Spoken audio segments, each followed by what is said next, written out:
Today we're going to go over a few things that after camping for a while, we've figured out a lot of different things that help us out in the long term. And these are just what we call stepping up our game. In other words, we've learned from our mistakes and we're doing stuff better now. So we'll get on with it now. And one of the first things that we've really moved up and got better at is these levelers here. You see the red ones there. And I'll show you here how we did that, how we backed into that. You basically back on, have somebody watch your levels as you're backing on, and then as you get to where you're level, you stop that, and then you kind of chalk it from one side and both sides like that. And it really works out really well. And definitely makes it easier. We used to use the leveling blocks, and we still use those occasionally. We've got a really uneven site, but that really helps things out. So that's one thing we really stepped up our game on. So let's move over to the next one. The next thing we stepped up our game on is our hose.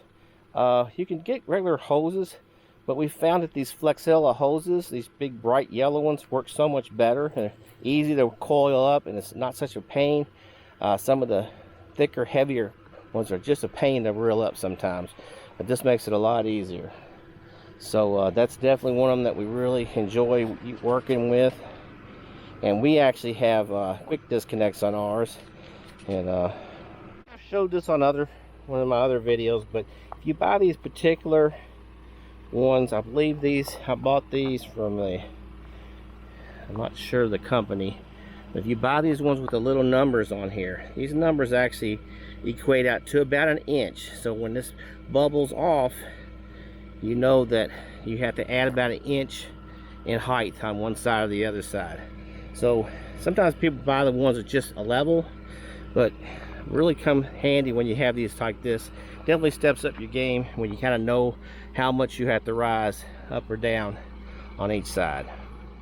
On this stepping up our game, this is something that we struggled with for almost a year and didn't really realize the problem.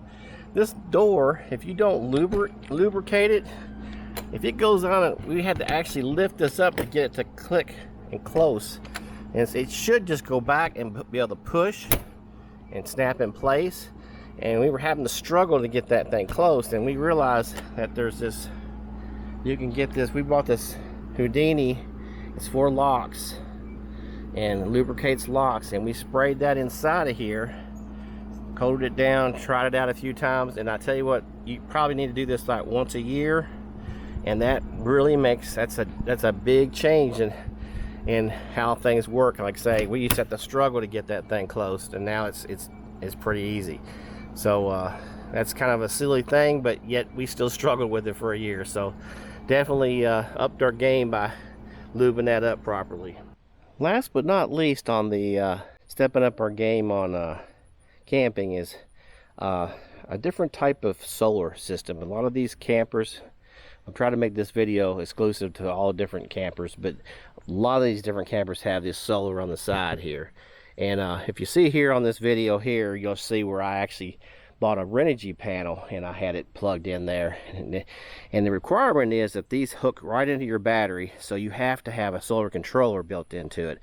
So I had that Renogy set up, and the Renogy setup was very heavy. I think that thing weighed about 50 pounds.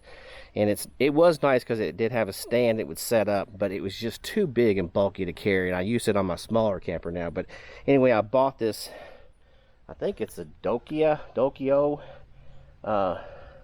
panel here. And this panel here has a controller in it.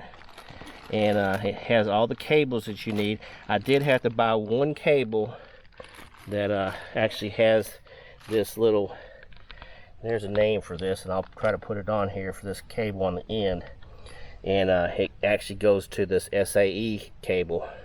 And you might have to reverse polarity. I'm not sure on this one because I think I already reversed my polarity inside, so it would be good on all the other panels other than the solar on the side panel. So you'll have to have one of these SAE. So this cable here, like I say, they're all listed in the Amazon links. But this particular panel, the nice thing about it is it's really light. I mean, this thing weighs, I don't know, maybe 6 pounds. And this is 100 watt.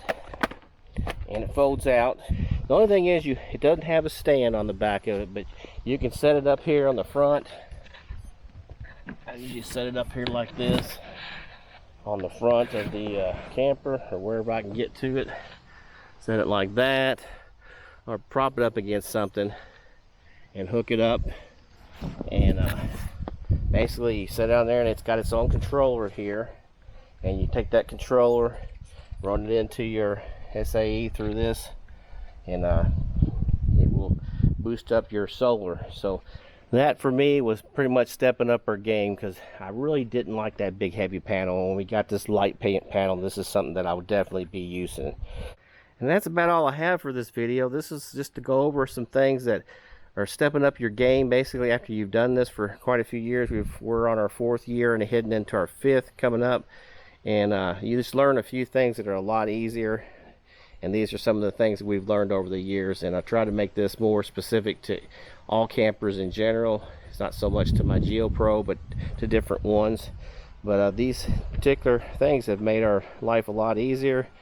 Just hopefully this helps you out, and we'll see you out there camping sometime, hopefully.